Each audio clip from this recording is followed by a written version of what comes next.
Hi, welcome back. We had a bit of a break for the summer, but it's good to be back and thank you for tuning in. This is the Judaism from Within podcast. I'm Simi Lerner. Just to go over what we do here, we go through the works and the thinking of Rav Samson Hirsch, and right now we're working our way through Horeb. Each individual episode is around 10-12 minutes, where we take a mitzvah, a specific idea, and we develop it from Rav Hirsch's standpoint. And the beauty of Rav Hirsch's approach is that he gives us a grounded, relatable way of making sense of the entirety of the Torah by way of a mission of approaching the world. It's supposed to be insightful and transformative at the same time. So jumping into it, we're at the category of mitzvahs that Rav Hirsch develops called eidos. Now he has different categories of mitzvahs which we'll leave to another time, but 6 categories. We went through the philosophical principles which you can find on the podcast, called Toros.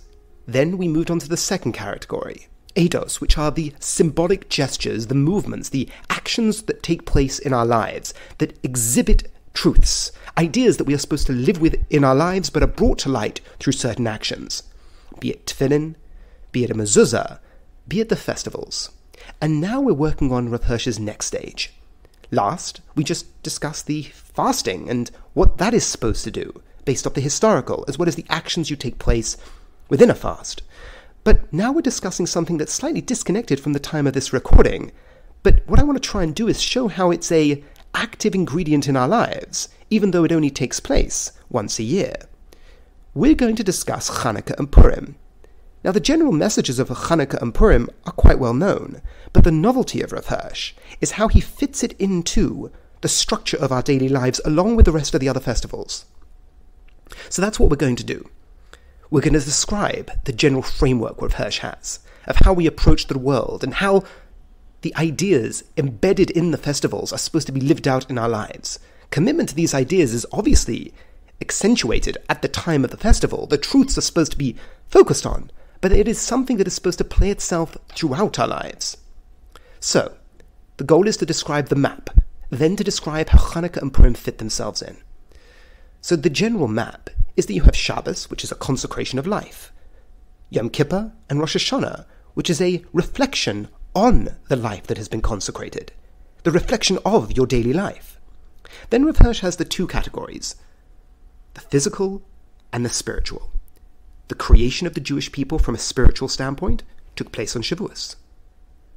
The creation of our physical existence took place on Pesach.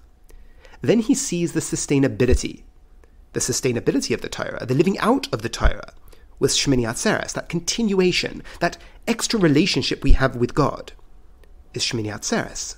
The physical preservation of the Jewish people is Sukkot, which is the living out in the desert, in God's protection. So we have not only God creating us as a people, not only creating us from a spiritual standpoint, but also the creation physically. Not only the preservation spiritually, which we would call that relationship, that closeness that we describe over Shmini Atzeres, but also the preservation physically, God's presence in our daily lives, which is given over by Sukkot. But now let's bring in Chanukah and Purim. Now we can probably see how these fit in. But the way Rav Hirsch describes it is that it's not only important to have our spiritual preservation and our physical preservation going forward, but we also need to have the description of that within the exile.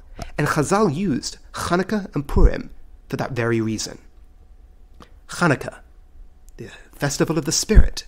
We were under attack, not because of our physical existence, but it was the ideology that the Jewish people stood for. It was the mission of the Jewish people that was under attack. It was under attack by an opposing ideology. And as Rav Hirsch points out, this was the first time this had happened, not because the ideology was so corrupt.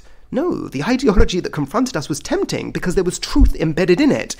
But it wasn't the truth of a mission. It wasn't the truth of the Torah, in which case we had to stand against it. And that was an ideological stand. And Chazal used that ideological stand that took place in that day to describe how the spiritual preservation of the Jewish people took place in the exile. And how did that happen? Both on the physical level, with the preservation of one man standing up, one man and one family, and that blossoming out to the nation, to stand up against this ideology. But we see that being demonstrated with the menorah itself. One jug of oil, one spark, is all it takes to preserve this ideology, this way of approaching the world. So to encapsulate this idea, we have the preservation of the Torah, of the spirit of the Jewish people in exile. And what does it take? What is the walk-away message from Chanukah? That it takes but one jug of oil. It takes but one Jew. It takes but one idea. It takes that spark to take us forward. For on that spark to build a flame. And this idea relates to life because we have our ups and we have our downs from a spiritual standpoint.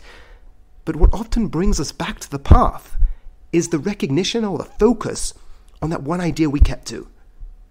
When everything else is gone, there's always one thing we hold to that allows us to rekindle that fire. So, you have the spiritual creation of the Jewish people with Shavuos. You have the spiritual preservation of the Jewish people with Shmini Atzeres. And then you have the spiritual preservation of the Jewish people in the exile with Chanukah. Now moving on to Purim. Purim, our very being, was under threat. And what preserved us physically? It was the hidden hand of God, God in the dream of a king, where, for all intents and purposes, you could deny that the Purim story is even a religious one. But that's the answer. We don't see God in the world. We see randomness, we see lotteries, we see dreams, we see king.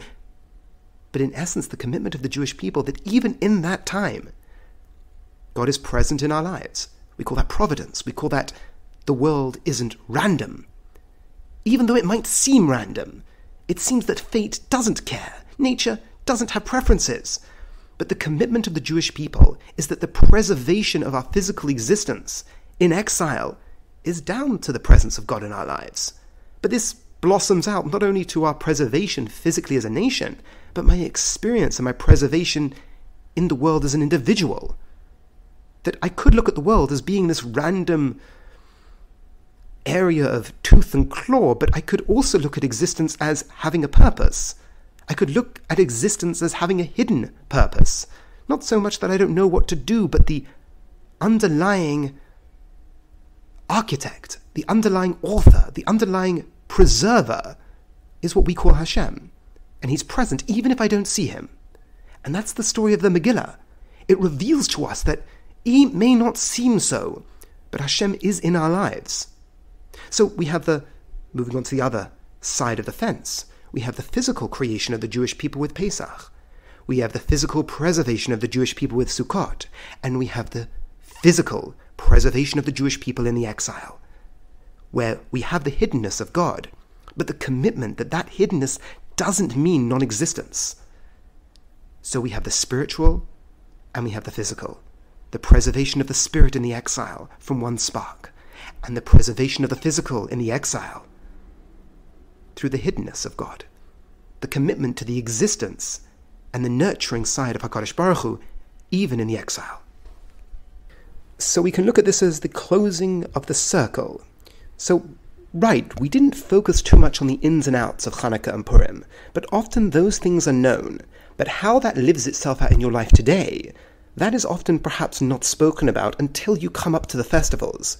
But Rav Hirsch's goal was to allow these truths to live themselves out in our lives in a practical way, not only to be remembered, but for the philosophical principles.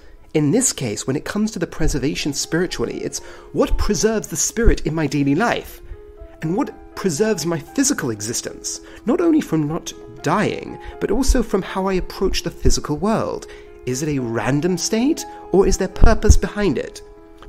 And yes, these ideas are focused on when it comes to Chanukah and Purim, but the goal is to see it in a greater picture, that I can experience it in my daily life throughout the course of the year, and that profoundly changes who I am as a person. So thank you so much for listening. Have a wonderful week, and a wonderful upcoming Shabbos.